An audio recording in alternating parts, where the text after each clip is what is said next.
Sa Iraq, ang mga puwersang Amerikano ay nasa gitna ng napakahalagang labanan. Si Miles at ang ilan sa kanyang mga kasamahan sa koponan ay pumasok sa gumuguhong gusali upang magtago habang patuloy silang nagpapaputok sa kalaban. Sa kasamaang palad, ang kanilang kapitan ay nabaril sa leeg at agad na naubusan ng dugo na namatay sa mga bisig ni Miles. Biglang niyanig ng pagsabog ang buong gusali at isang maliwanag na ilaw ang lumitaw sa lugar bago lumabas si Miles upang muling lumaban. Habang tumatakbo, tinamaan siya ng bala sa tiyan at nahulog siya sa lupa. Tumingala si Miles at nakita niya ang dalawang malamisail na bagay na lumilipad na sinundan ng kakaibang sasakyang panghimpapawid na biglang itinutok ang ilaw sa kanya at napasigaw siya bago nawalan ng malay. Maya-maya, nagising si Miles sa sakit sa loob ng kakaibang kwarto. Walang mga bintana o pinto, ito ay kulay abong mga panel na sumasaklaw sa bawat pulgada sa bawat sulok. Pinilit ni Miles na tumayo at tingnang mabuti ang dingding, ngunit dumudugo ng husto ang sugat niya at muli siyang bumagsak. Sumigaw siya para humingi ng tulong ngunit walang sumasagot, kaya ginamit niya ang kanyang emergency supply para linisin ang sugat at takpan ito. Pagkatapos ay sinubukan ni Miles na gamitin ang kanyang radyo, ngunit hindi ito gumagana. Nang tumingala siya, nakita niya ang salitang, "abandon," sa pader, na wala doon kanina. Sinubukan niyang humingi muli ng tulong at sa pagkakataong ito ay sinubukan niya ang ilang salita na alam niya sa Arabic, ngunit hindi nagtagumpay. Nang muli siyang tumingin, sinasabi ngayon sa dingding na, "abandon all," at ang sahig ay nagpapakita ng, "save the sinner's soul." Muling tumingin si Miles at ngayon ang parirala ay nagsasabing, "abandon all hope." Nagsimulang makaramdam ng pagkahilo, hinubad ni Miles ang backpack at mga damit, na pagtantong medyo mabilis na tumataas ang temperatura sa silid. Pinagpawisan ng matindi ang katawan ni Miles at nagsimula siyang magpanik, hinampas ang pader habang nagmamakaawa na palabasin siya. Kumulo ang kanyang pawis nang tumulo ito sa sahig at si Miles ay nagsimulang mag-isip kung siya ay patay na. Unti-unting nasisiraan ng bait at nagiging paranoid hanggang sa puntong kinuha niya ang kanyang baril upang barilin ang dingding. Sa bandang huli, sobrang init at bumagsak siya sa lupa, sumisigaw sa hindi matiis na sakit bago nawalan ng malay. Maya-maya nang magising si Miles, bumalik sa normal ang temperatura. Agad niyang kinuha ang bote para uminom ng tubig, ngunit sa sandaling iyon ay nagsimulang umikot ang silid. Tumilapon si Miles sa paligid kasama ang kanyang mga gamit, nasasaktan sa tuwing tumatama siya sa umiikot na mga pader. Nagpatuloy ito ng ilang minuto at nang huminto na ito, napansin ni Miles na nasa bagong posisyon ng kwarto dahil nasa iba't ibang lugar na ngayon ang mga salita. Sa kanyang pagkabigla, ang ilan sa kanyang mga gamit ay nakadikit sa kisame. Sa una ay nabigla si Miles, iniisip na ito ay isang panaginip. Nang kumalma siya ay sinubukan niyang muli ang radyo at pagkatapos ng ilang minutong katahimikan, narinig niya ang boses ng isang babae, ngunit mabilis na natapos ang tawag. Iniisip ni Miles na ang silid ay nagre-refract ng signal at naalala niyang mayroon siyang dalang telepono na nasa kisame. Hindi niya matandaan ang numero, kaya ginamit niya ang kanyang binocular upang tingnan ang sticker at inukit ang numero sa sahig gamit ang kutsilyo. Biglang tumunog ang telepono at sinubukan ni Miles na tumalon para abutin ito, ngunit mas lalong lumala ang sugat niya. Sunod ay hinagisan niya ito ng sapatos pero imbis na matamaan ang telepono ay dumikit din ito sa kisame. Sa sandaling iyon ay nagsimulang lumitaw ang yelo sa mga dingding, kaya nagmadali si Miles na magsuot ng anumang damit na maabot niya bago siya namaluktot habang nagsisimulang matakpan din ng yelo ang kanyang mukha. Makalipas ang ilang sandali, mabilis na nawala ang yelo gaya ng pagdating nito at naiwan si Miles na may kulay ube na daliri. Hinaplos niya ang kanyang katawan sa paghahanap ng init at narinig niyang muling tumunog ang telepono, kaya pinakyo niya ito. Biglang tumunog ang alarm at nagsimulang gumalaw muli ang kwarto, dahilan para mahulog ang telepono. Habang si Miles ay tumitilapon sa lahat ng dako, sinigurado niyang maabot ang telepono at nakuha ito kaagad bago huminto ang pag-ikot.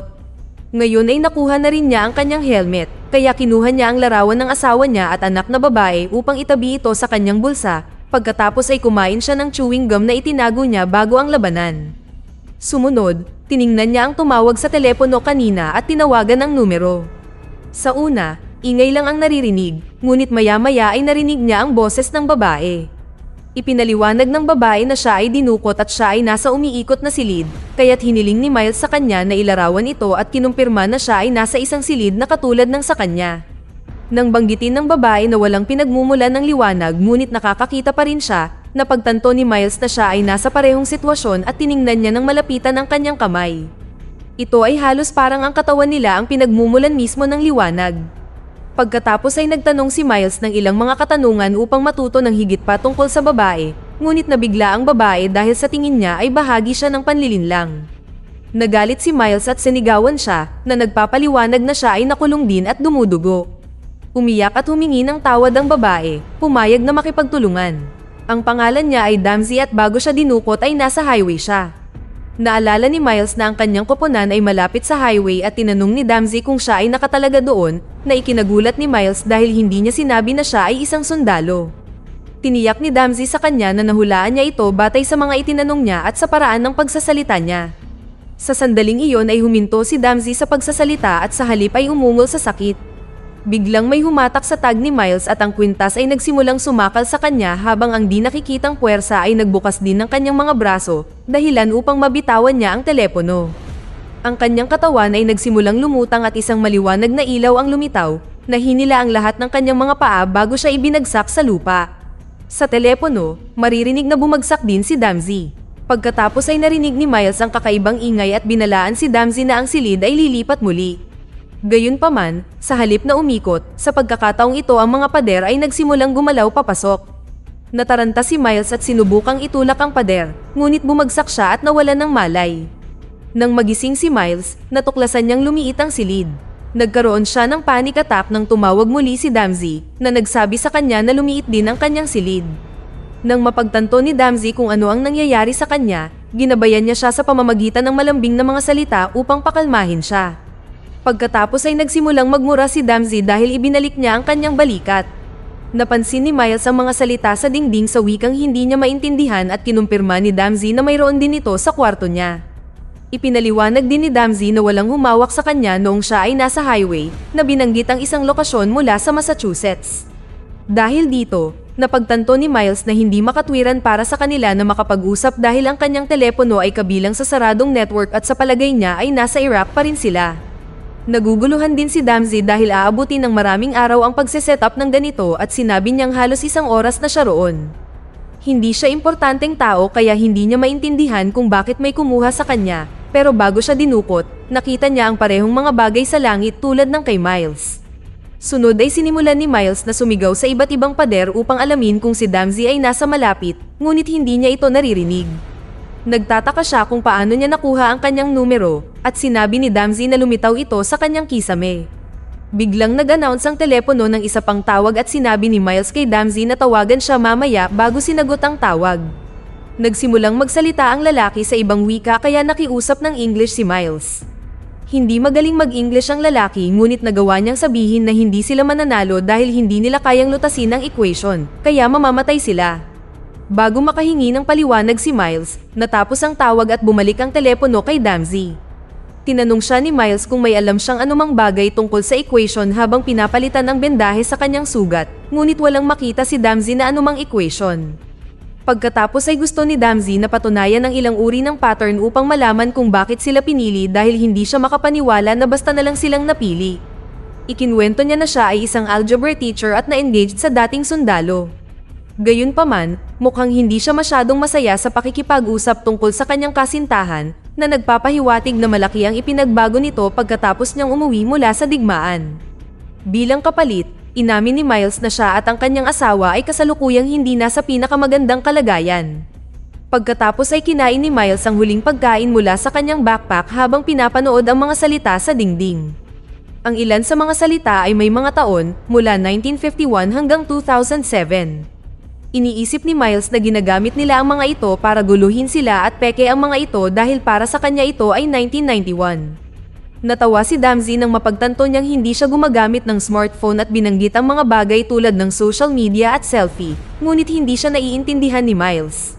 Biglang nagsimulang kumislap ang silid at naglabas ng ingay na nagpadugo sa mga tainga ni Miles, ngunit tinitingnan pa rin niya ang kanyang relo upang isulat ang mga paggalaw ng silid na nangyayari ng mas madalas.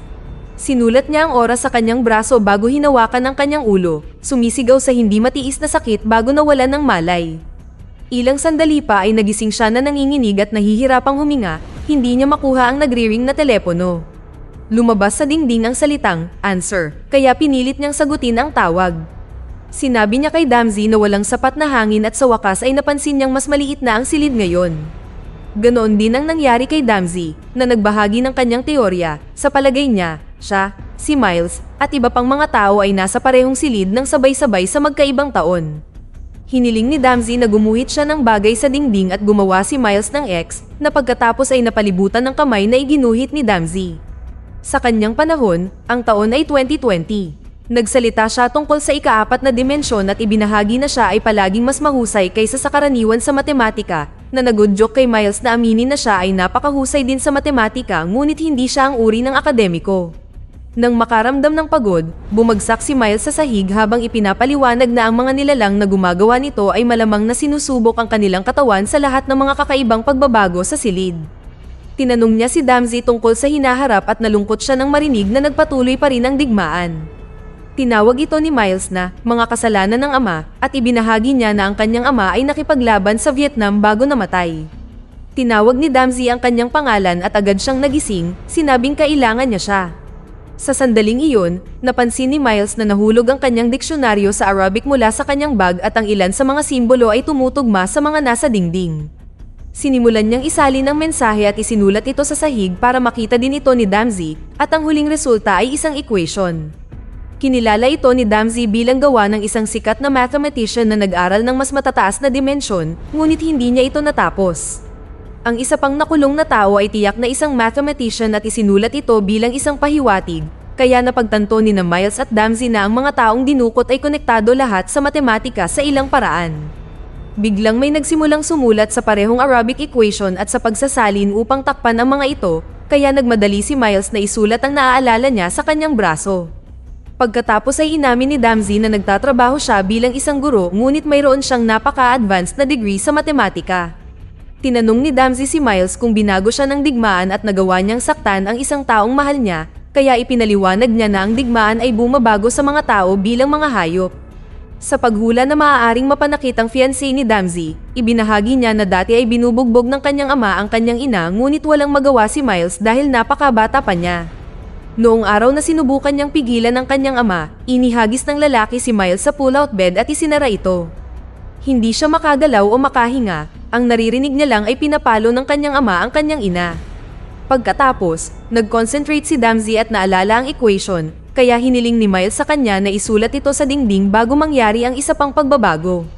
Nahirapan si Damzi dahil ginagamit niya ang kanyang susi para umukit sa dingding na nangangailangan ng oras. Sa sandaling iyon ang silid ay nagsimulang manginig at ang mga kamay ni Miles ay napilitang humawak sa sahig. Sinubukan niyang tanggalin ang mga ito ngunit hindi niya magawa, tila mas lumakas ang humahatak na puwersa. Hindi nagtagal ay hinila din pababa ang mga tuhod ni Miles at nabunat ang bala mula sa kanyang sugat bago tumama rin ang mukha nito sa sahig, na lalong nagpadugo sa kanya. Napasigaw si Miles habang ang buong katawan niya ay nagdurusa sa lakas ng paghila, ngunit ilang minuto lang ay tumigil ito. Ang nanginginig na si Miles ay inabot ang telepono at nagmura nang makita ang basag na screen. Pagkatapos ay tumunog ang alarma at muling nagsimulang umikot ang silid. Dahil mas maliit ito, maaaring tumalon si Miles mula sa dingding patungo sa isa pang dingding sa halip na tumilapon sa paligid. Ang pag-ikot ay hindi nagtagal sa oras na ito at ang ilaw ay namatay ng ilang segundo. Nang tumingin muli si Miles, napansin niyang lalong lumiit ang silid. Habang nanginginig siya at pinaalalahanan ang sarili na manatiling matatag, sinubukan ni Miles ang telepono. Sa una, walang nangyari at halos sumuko, ngunit kalaunan ay sumagot si Damzi. Sa kasamaang palad, naantala siya ng isang tawag mula sa dayuhang lalaki na nagsabing hindi nila nakikita o alam. Ang lalaki ay paulit-ulit na dapat silang mabigo sa sakripisyo at hindi maintindihan ni Miles kung ano ang ibig niyang sabihin, kaya ibinaba niya ang tawag. Ngayon ay maaari na niyang makausap muli si Damzi, bagamat una, dapat niyang hintayin na tumigil ang maingay na tunog. Sinabi ni Damzi na nabalian siya ng braso, nauubusan na siya ng baterya, at ang kamatayan ang tanging pagpipilian nila. Napagtanto ni Miles na nakikipagtulungan siya sa dayuhang lalaki sa simula pa lang, kaya sa wakas ay ibinahagi ni Damzi ang kanyang nalalaman. Kinuha sila ng superior species na sumusubok sa katalinuhan ng tao upang suriin kung sila ay isang banta. Iniisip ni Damzi na ang sangkatauhan ay hindi sapat na matalino upang labanan ang mga alien na ito, ngunit si Miles ay nanumpa na matututo silang kontrolin ang silid na may sapat na konsentrasyon. Habang iniisip ni Damzi ang tungkol sa equation at kung paanong ang solusyon ang sagot sa pagtakas, namatay ang ilaw. Sa dilim, maririnig si Miles na sumisigaw at minumura ang mga alien, hindi pinansin ang mga pagtatangka ni Damzi na pakalmahin siya. Bigla siyang nagsimulang magkaroon ng flashback mula sa kanyang panahon noong digmaan at binugbog ng kanyang ama ang kanyang ina, na naging dahilan upang sumigaw si Miles sa ilalim ng psychological torture. Namilipit siya sa sahig habang inaabot ang kanyang baril, ngunit hindi niya maipagtanggol ang sarili mula sa kung anong bagay sa kanyang ulo. Sa kalaunan, huminto ang mga flashback at sinabi ni Miles sa mga alien na panalo na sila, kaya hiniling niya sa kanila na tapusin ang mga bagay. Habang umiiyak siya, inihanda niya ang kanyang baril para tapusin ang sarili kung kinakailangan. Sinabi niya na hindi na niya kayang harapin ang lahat ng kanyang trauma at tinanong ang kanyang ama kung bakit niya pinatay ang kanyang ina. Inamin na unti-unti na siyang nagiging ama ngunit ayaw niyang maging ama. Matapos ipaalala sa sarili na hindi siya ang kanyang ama, ibinaba ni Miles ang baril at tinawagan si Damzi, na umiiyak din. Nakita niya ang flashback ng kanyang fiancé at inamin niyang nagkaroon siya ng sugat sa tuwing binubugbog siya nito. Isang araw sa wakas ay tumakas siya at nagmaneho ng napakabilis sa highway kaya bumangga siya, at yun ang araw na kinuha siya ng mga alien. Tinanong ni Damzi si Miles kung nasaktan ba niya ang kanyang asawa, kaya sumagot si Miles na hindi niya ginawa ngunit naisipan niya. Naiinis, ibinaba ni Damzi ang tawag. Pagkatapos ay isang tawag ang dumating mula sa dayuhang lalaki, pinagalitan si Miles para sa pagsisikap na lutasin ang equation. Iginiit niya na hindi sila dapat manalo dahil ang mga tao ay magiging isang banta na kasing sama ng mga alien mismo. Ang mga nilalang na ito ay hindi dapat makita ang Earth bilang isang banta o kung sino ang nakakaalam kung paano sila maaaring mag-react, mas mabuting magpanggap na inosenteng mga pinag-eksperimentuhan. Biglang tumunog ang alarm at muling lumiit ang kwarto. Pilit itong pinigilan ni Miles at hindi nagtagal ay nabaluktot ang kanyang katawan sa napakasikip na espasyo. Sa sandaling iyon ay tumawag muli si Damzi at nagtanong ng parehong tanong, kaya nanumpa si Miles na hindi niya sinaktan ang kanyang pamilya. Natukso siya ngunit nilabanan niya ito upang hindi maging katulad ng kanyang ama. Iniisip ni Miles na may sakit siya at iyon ang dahilan kung bakit si Damzi ang dapat na mag-solve ng equation, mas mabuti siyang tao at siyang karapat-dapat na lumabas. Humingi siya ng paumanhin sa kung ano siya at sa pinagdaanan ni Damzi, at pinatawad siya ni Damzi. Hiniling ni Miles sa kanya na hanapin ang kanyang pamilya at sabihin sa kanila na mahal niya sila at mas karapat-dapat sa mas mabuti. Ngayon ay may lakas na si Damzi upang tapusin ang equation, gamit ang oras sa pagitan ng mga paggalaw ng silid bilang mga pahiwatig. Ang sagot ay isa, kaya sinubukan ni Damzi na mag-focus upang kontrolin ang silid at paikutin ito ng isang beses, ngunit walang nangyari. Pinag-isipan ito ni Damzi at napagtanto na ang isang tao lamang ay hindi maaaring maging banta, ang sagot ay nangangahulugan ng sangkatauhan bilang isa. Nais makita ng mga dayuhan kung ang mga tao ay may kakayahang ihinto ang labanan at magtulungan. Nag-concentrate si Miles at nagsimulang itulak din ang kwarto para matulungan niya si Damzi, at sabay na sumigaw ang dalawa hanggang sa sumabog ang silid sa malakas na liwanag. Sa kanilang pagkabigla, nakita ni Damzi at Miles ang isa't isa na magkahawak kamay at lumulutang sa liwanag. Ang mga panel ng dingding ay lumulutang din sa paligid nila, na ipinapakita ang lahat ng iba pang mga tao na dinukot. Nangangahulugan ito na nalutas na nila ang equation at napalaya ang lahat ng biktima. Nag-hi si Damzi at Miles sa isa't isa at nagbahagi ng ngiti bago sila nawala sa liwanag. Makalipas ang ilang segundo, bumalik si Miles sa Iraq. Sinimulan niyang bumalik sa kanyang koponan at bigla niyang narinig ang sirena na umalingaw at nakita ang mga eroplanong lumilipad. Nang mahanap niya ang mga hukbong Amerikano, tiningnan nila ang isang bagay na mapanganib sa kalangitan. Dito na nagtatapos ang kwento. Sana ay nagustuhan nyo. Mag-subscribe na kung hindi ka pa nakasubscribe. Pindutin na rin ang notification bell at like button upang matulungan ang channel, and leave a comment down below. And as always, thank you for watching.